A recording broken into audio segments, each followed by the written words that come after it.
Alright guys, so Manor Lords has been out for a few weeks now. It's been an amazing ride so far. We've created grand bazaars with hundreds of market stalls. We've done towns across borders, which I could never have imagined in my first impressions. And of course, we've gone through some bugs and issues here and there as well. Some game breaking, some a little annoying, but there are workarounds. And of course, some that are just insane, like raging fires that never go out or others. But players have also been creating some of the biggest and most beautiful cities that I could have ever imagined for the game. Towns that use farmlands and different layouts and designs, use roads to create huge avenues, different types of church placements and house placements. It's just been an amazing few weeks to see all of this unfold. So what we're going to do today is start a new monthly video series looking at the biggest and most beautiful towns of Manor Lords so far, with towns ranging from 200 to 300 pops all the way up to massive metropolises with populations of over 5,500 people.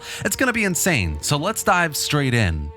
Starting with a kind of like a farming theme in terms of how you can use farms and forests and vegetable plots to design your town as well. We've got Mango here with a 300 pop town. I love the way he's bordered the town with the farming plots on the outside. Love the use of the vegetable plots on the inside to create this grid system as well. Again, with the next town here of Vicar of Bolero, 300 pops, very similar story, really nice looking town. The layers of the different types of farming plots, the on plots and off plots as well, to give that color and depth is just really well done. Over here, we've got Pancake Doom and his 400 pop town. I love the way he's centered the farming in the middle and have the village houses on the outside. It's just a really interesting design. You can see the marketplaces on either side as well. Really well done. And this is kind of in reverse to what Dajdam 1 has done here in his 250 pop town. This is an X grid system. He provided a map view as well, which is quite cool. And you can kind of see how he's going to be expanding out on the west and east as well. By the way, if you're watching all of this and don't actually own Manor Lords, you can pick it up right now on Instant Gaming for 50% off. Instant Gaming is a key website that, compared to others I've tried out there, I've found to be really reliable with no issues redeeming keys on Steam whatsoever. They keep me frugal with some excellent prices, and this discount is just on Manor Lords, but you can get up to 90% off on other games across the website too, including, by the way, all the Total War titles and DLCs. So if you want to save some money on new games and of course support what I do on this channel as well, click the first link down in the description below. Now where were we? Oh yes, massive Manor Lord cities. Now we're getting into the interesting stuff. This is Ken My Boof's town, 300 pops, and he's based it on the historical medieval Bavarian town of Ossidlung, which is really cool. Lovely layout design, love the historical authenticity, really, really well done. Baron Sedna here with our first cross-border town. You can tell by the red line going through, but this is 1,000 pops in this image, which is just absolutely insane. Bestami here again with another cross-border town. You can tell with the river running through the middle there, but I love the layouts, the massive sprawling metropolis of all of these houses, all of these farms around as well, and the castle down below. Just a really nice looking town. Undies with another 1,000 pop town here, which is just absolutely insane. Huge scale, and what I love about this one is the use of farming to border the town. Lovely use of apple orchards, of the sheep farm layouts as well, the barley all around. You can see this top-down view. Really nice stuff, and 1,000 pops all in one town, which is just insane. Next up, we've got 7 Tommy with a 700 pop town, and what I love about this one is he's actually walled up the entire town. It's small and modest, but at least it has walls. I love it. And then we've got Matrix 11's town here, the 1,200 pops all in one image. I love the crossroads of farming to the rest of the town, the village houses all in one line. Really nice stuff here. You've got DNY 1,000 pops in this image, but what's been done really nicely here is this is a hill. So there's an incline going down towards the rest of the landscape, and on this incline is a bunch of farms. So what he's done is create this really nice layer of the town at the very top of the church in the middle, and these layers of plots and farms and apple orchards all going down towards the rest of the horizon. Next up, we've got Gavin Tackleberry's town, 1,000 pops in a single image. Love the way this looks because, okay, you've got grid lines, you've got farms at the top as well, but what he's done here is preserve the forests on the outskirts on this eastern side of the image and going in towards the town as well. It's a really nice use of just natural terrain that I've never seen before.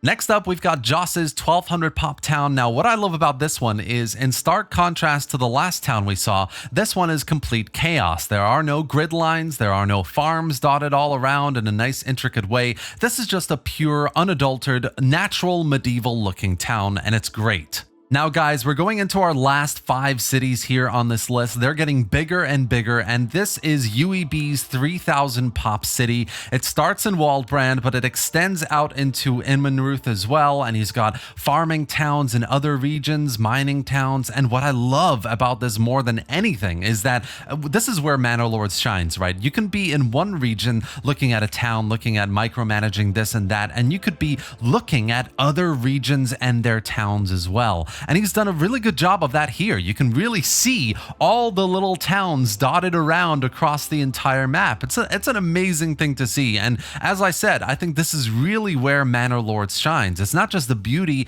and the scale of the city building, it's being able to appreciate all the other towns you've created all around as well. Next up, we've got G2G T40's 4,500 pop city, and the crazy part about this is probably the craziest town on this list, is it's all in a single region. This is all these grid lines of houses, the farming he had to create to sustain this population, all in a single region, the apple orchards, the veggie plots, all of that, all in a single region is just absolutely insane. I mean, he probably has to import some things to get it all upgraded and get it into a place where it's self-sustaining, but still, the micromanaging, the effort to put all of this together in one region is just absolutely insane. Next, we've got BD Rep's 5,200 pop city. Now, this is the biggest on this list in terms of what I can confirm. I've looked all across Discord, Reddit, YouTube, everywhere. I haven't been able to find anything bigger just yet, but it's, it doesn't have a very intricately unique design or anything like that. It's just basically the biggest city from a population perspective that I could find. Next, we've got Hankius' city here. Population is unknown, but if I were to guess, it's probably in the maybe 6,000 to 7,000. And the crazy thing again is it's all concentrated in one region, and you can see up close the grid lines of all these houses as well.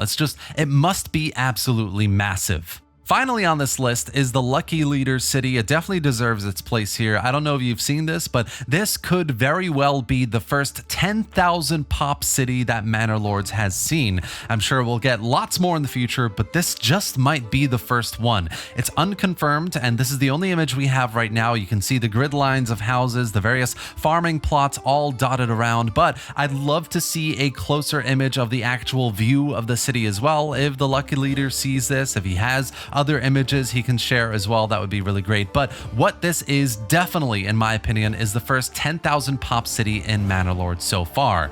And there you have it, guys. These have been the biggest towns, villages, even cities that I've been able to find on Discord, Reddit, YouTube in the first 3 weeks of the game's release. There's some really nice designs here as well. Designs of some towns that I haven't been able to get into, but hopefully all of this inspires you in terms of what you can design yourself as well if you pick up the game. And if you don't have the game, to pick it up using Instant Gaming, my link is below to go check it out and create some great designs yourself as well. Finally, guys, this is the first video in a series of monthly recaps looking back at cities that people are sharing across Discord, Reddit, YouTube, you name it. Cities of massive scale and size and design that I cannot wait to get into, find out more about, especially with future updates in Manor Lords, making more upgradable cities, bigger cities than we've never seen before, with walls and bigger houses, you name it.